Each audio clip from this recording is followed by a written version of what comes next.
সাইয়েদনা ইব্রাহিম আলাইহিস সালাম স্বপ্নে দেখলেন তিনি সাইয়েদনা ইসমাঈলকে জবাই করছেন। ঘুম থেকে উঠে তিনি অবাক হলেন, কারণ নবীদের স্বপ্ন স্বপ্ন না, এটা ওহী। নবীদের স্বপ্নটাও আরশের উপর থেকে পাঠিয়ে দেন কে? সাইয়েদনা ইব্রাহিম আলাইহিস সালাম দেখলেন তিনি ইসমাঈল আলাইহিস সালামকে জবাই করতেছেন। ঘুম থেকে উঠে ইসমাঈলকে নিয়ে ছুরি দিয়ে গলার মধ্যে ধারানো শুরু করছে নাকি?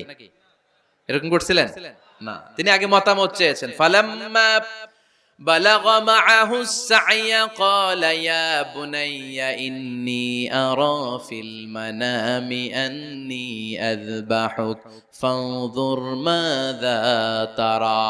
স্বপ্ন দেখে ঘুম থেকে উঠে সাইয়েদনা ইসমাঈলকে ডেকে বললেন, ও আমার কলিজার টুকরা সন্তান, আমি স্বপ্নে দেখেছি আমি নিজ হাতে তোমাকে জবাই করেছি। ফানজুর মাযা তারা, এবার শুনতে চাই তোমার মতামতটা কি?